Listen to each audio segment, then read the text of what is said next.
pessoal! Hoje nós não vamos falar sobre o quadro Pílulas do Direito Previdenciário, mas eu vou trazer um pouco de ideias, conceitos a respeito do tema liderança. A liderança tanto profissional quanto pessoal. E para isso eu vou trazer um pouquinho dos ensinamentos do consultor, famoso consultor Stephen Covey, que era inclusive consultor do ex-presidente dos Estados Unidos, Bill Clinton. Primeiramente, eu quero falar sobre o livro Os 7 Hábitos das Pessoas Altamente Eficazes. Vocês estão vendo aqui, um livro muito famoso. E como que o autor vai pontuar cada hábito para que as pessoas elas atinjam essa eficácia e essa excelência. No seu primeiro hábito, o autor diz que devemos ser proativos. E de que forma? Devemos agir, então devemos nos preocupar muito mais com a reação, quer dizer, com a ação, é o contrário, do que com uma resposta, com uma reação. Então devemos agir para modificar o nosso destino e atingirmos o objetivo que tanto almejamos. É que ele convida vocês, as pessoas, para que elas sejam então protagonistas da sua vida. E já falando em objetivo em mente, o segundo hábito que o autor propõe é justamente isso: tenha o objetivo em mente. Daí eu me pergunto, qual seria então o caminho que eu deveria percorrer se eu não tiver um objetivo em mente? Tanto faz esse caminho. Então, por isso que é importante que tenhamos delimitado e planejado esse objetivo para que então possamos traçar esses caminhos.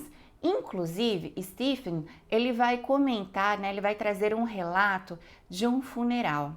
Se algumas pessoas fossem ao seu funeral, vamos imaginar a emblemática situação que você está morto, as pessoas estão no seu funeral e você pode ouvir o que cada um diz a respeito de você no seu funeral. Você gostaria de ouvir? Te agrada o que as pessoas estão dizendo?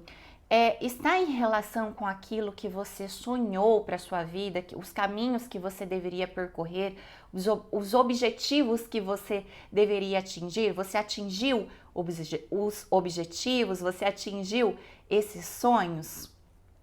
O terceiro hábito é o gerenciamento de tarefas. Seria uma espécie de gestão de tempo. A partir desse momento, você consegue otimizar melhor os seus resultados. E Covey, como que ele divide esse gerenciamento de tarefas? Entre tarefas importantes e urgentes, tarefas importantes e não urgentes, tarefas urgentes, mas não importantes, e tarefas não urgentes e não importantes. Então, a primeira que devemos nos preocupar são com as tarefas importantes e urgentes. O ideal é que sempre que não chegue ao ponto de se tornar urgente uma tarefa importante, mas já que chegou a esse ponto, então faça o mais rápido possível. E depois, no caso das tarefas que são urgentes, mas não são importantes, ele diz que é interessante que você delegue isso para que uma outra pessoa faça e então você possa otimizar o seu tempo. Em relação às tarefas importantes, mas não urgentes, é necessário que se estabeleça um tempo com planejamento para que elas sejam executadas também. E as tarefas que não são importantes e não são urgentes, não tem por que nós perdermos tempo em executá-las. Por isso é tão importante dizermos não, assim como também dizermos sim para situações que nos são favoráveis. É claro que a gente pode parar para pensar assim, nossa, o lazer, um hobby, será que não é urgente, não é importante? Talvez ele não seja urgente, mas é importante na sua vida justamente para que você encontre o equilíbrio e que consiga desenvolver todos os seus objetivos de uma maneira adequada, com qualidade, equilíbrio e harmonia. Em relação ao quarto hábito, ele fala da relação ganha-ganha. Então essa relação a ganha-ganha, ela já é discutida há muito tempo nos mundos dos negócios, né? Então, se dentro de um relacionamento ou de uma negociação eu ganhar, será favorável se a outra pessoa ganhar também. Então, os dois ganham nessa troca e nessa relação. Muita gente ainda utiliza o termo ganha-perde, que eu ganho e o outro perde. Então, um relacionamento eficaz e uma relação duradoura, uma negociação duradoura, ampla e que vai trazer melhores frutos é aquela ganha-ganha, que eu ganho enquanto o outro ganha também. Então há um espírito aí de cooperação criativa, estabelecendo também uma sinergia. Em relação ao quinto hábito, é importante que você compreenda primeiro para que depois você seja compreendido. E como que eu devo fazer isso? Como cada pessoa tem um estilo de vida, uma cultura, uma experiência, uma visão de mundo, né? E tenha percorrido o mundo de uma maneira diferente de você, é necessário que primeiro a gente entenda o outro, escute, para que depois a gente possa tirar uma conclusão. Então, não é possível somente ver. Para tirar qualquer conclusão, digo que também é necessário enxergar. Em relação ao sexto hábito, é justamente o de criar sinergia. Então você vai chamar as demais pessoas daquele grupo, daquele relacionamento, daquele grupo em que você lidera na empresa, dos amigos, a se juntar dentro de um espírito de cooperação criativa e sinérgica para que vocês atinjam melhores resultados, até porque várias pessoas pensando juntas para se atingir um determinado objetivo com ideias e visões diferentes, é possível que a gente atinja um resultado muito mais evoluído e muito mais eficaz. E por fim, afine o instrumento. Então, é importante que para que a gente atinja o melhor resultado possível, que a pessoa sempre estude, se recicle, que ela também afine o instrumento do ponto de vista emocional, espiritual, físico com atividades físicas, com alimentação, emocional com a sua rede de relacionamentos e contatos mais próximos que te trazem mais energia e fôlego para seguir em frente, que seria uma válvula de escape com qualidade. Mental, que seriam exatamente os cursos, os livros, os aprendizados, e também emocional, espiritual, aliás, que seria de repente com as orações, com uma meditação, com contato com a natureza, com contato maior com a música. Então, o autor Stephen Covey, que já é falecido, inclusive, ele listou todos esses hábitos, os 7 hábitos das pessoas altamente eficazes, que se tornou inclusive um best-seller, presente esse livro para muitos colaboradores de empresas, muitos líderes presenteiam os seus colaboradores. Lá no escritório nós já fizemos isso também uma vez, para que a pessoa atinja então uma liderança profissional e pessoal, já que somos uníssonos, né? Com qualidade e eficácia.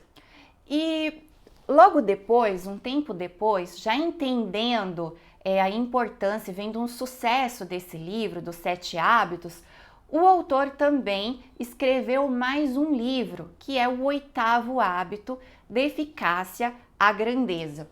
O 8º hábito da eficácia à grandeza é este livro aqui também, é um livro bastante denso, tá? E a ideia principal deste livro é o seguinte: encontre a sua voz interior e inspire os outros a encontrar a delas. Então, a partir do momento em que tornei uma pessoa eficaz, não basta que eu seja eficaz, mas que eu atinja resultados significativos para mudar a minha vida e contribuir para que a vida dos outros também seja modificada. Um momento muito bonito do livro e que eu me lembro que chamou a atenção, aliás, o livro todo, ele tem muitas frases, textos, ensinamentos de autores famosos que nos inspiram.